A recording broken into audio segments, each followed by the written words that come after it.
ગત તારીખ 29/7/2026ના રોજ જામનગર જિલ્લાના દરડ જીઆઈડીસીમાં એક મૃતદેહ છે એ ખોદીને બહાર કાઢવામાં આવેલો હતો. સદરુ પ્રક્રિયામાં એએસપી શ્રી પ્રતિભા સર, જામનગર ગ્રામ્યના એસડીએમ સાહેબ, મામલતદાર શ્રી તથા અમારા પંચ બીપીઆઈ શ્રી રાઠોડ સાહેબની હાજરી હતી. સદરુ કેસમાં જે નરકંકાલ મળેલ છે તે નરકંકાલની હત્યા આશરે 26 મહિના પહેલા કરવામાં આવેલી હતી. તે ગુનો છે એ તુરંત જ નોંધવામાં આવેલો છે. સદર ગુનાના ત્રણેય આરોપીઓ છે પૃથ્વી માવદિયા, નિલેશ કાછટિયા અને બલવીર, એ ત્રણેયની અટક તાત્કાલિક કરી લેવામાં આવેલી હતી અને નામદાર કોર્ટમાં તેમને રજૂ કરાતા ગુનાની ગંભીરતા જોતા નામદાર કોર્ટ દ્વારા જે આરોપીઓ છે એમના જામીન મંજૂર કરવામાં રિમાન્ડ મંજૂર કરવામાં આવેલા છે. હાલ આરોપીઓ રિમાન્ડ હેઠળ છે.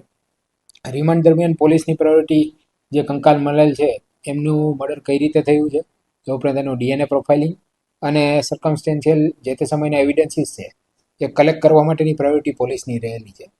સદરુ રિમાન્ડ દરમિયાન જે માહિતીઓ મળી છે તે મુજબ મર્ડર જનારની પત્ની છે પૃથ્વી અને એમનો એક એક્સ પ્રેમી છે નિલેશ કાછટિયા.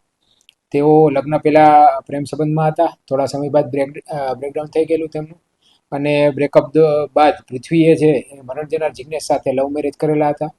લવ મેરેજ બાદ બંને વચ્ચે પારિવારિક ઇસ્યુ રહેતા અને નાના મોટા ઝઘડાઓ થતા આ જે મેરેજ લાઈફ છે તેનાથી પૃથ્વી સંતુષ્ટ ન હતી. તેના કારણે પૃથ્વીએ પોતાના જૂના પ્રેમી નિલેશ કાછટિયાનો સંપર્ક કર્યો. નિલેશ કાછટિયા અને પૃથ્વી વચ્ચે પૂર્વ આયોજિત કાવતરું ઘડેલું હતું. તે મુજબ જ નિલેશ કાછટિયાના કહેવાથી પૃથ્વી છે એ મર્ડર જનારને જામનગર લઈ આવેલ અને નિલેશ કાછટિયા સાથે અમુક બિઝનેસ કરેલ. આ ધંધા દરમિયાન જ નિલેશ કાછટિયા અને મર્ડર જનારના મિત્રતા થયેલી અને બલબીર કરીને એક વ્યક્તિ છે એની પણ આ મિત્રતા આમની સાથે થયેલી. આ દરમિયાન જ પહેલેથી એક કાવતરું જે રચેલું હતું એ મુજબ દરેડ જીઆઈડીસીમાં 1-1.5 મહિના પહેલાં જ મરણ જનારને જ્યારે મારી નાખવામાં આવેલા છે એના પ્લાનિંગના ભાગરૂપે એક શેડ ભાડે રાખી અને મશીનરી ફિટ કરવાના બાને ઊંડો ખાડો 12-13 ફૂટનો કરવામાં આવેલો હતો. આ ખાડો તૈયાર થઈ ગયા બાદ જે મરણ જનાર છે એને દારૂ પીવાના બાને બોલાવી અને આ જ શેડમાં તેને દારૂમાં સાયનાઇડ મેળવી અને મારી નાખવામાં આવેલો હતો.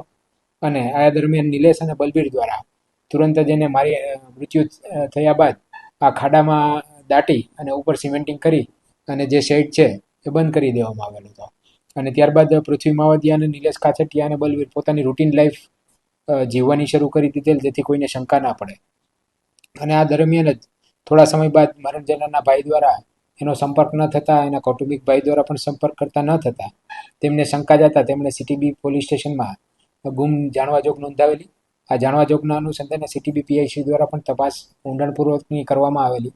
ત્યારબાદ આ સમગ્ર કાવતરું બહાર આવેલ છે અને હાલ પણ જે રિમાન્ડમાં અન્ય આરોપીઓ આ ગુનાના કામે અન્ય આરોપીઓ કોઈ છે કે નહીં, પછી જે સાયનાઇડ છે એની ખરીદી, એનો ચેઇન ઓફ કસ્ટડી વગેરે જે કાંઈ છે એ તપાસમાં બહાર લાવવા માટે પંચ બીપીઆઈ શ્રી રિમાન્ડ દરમિયાન પ્રયત્ન કરી રહેલ છે.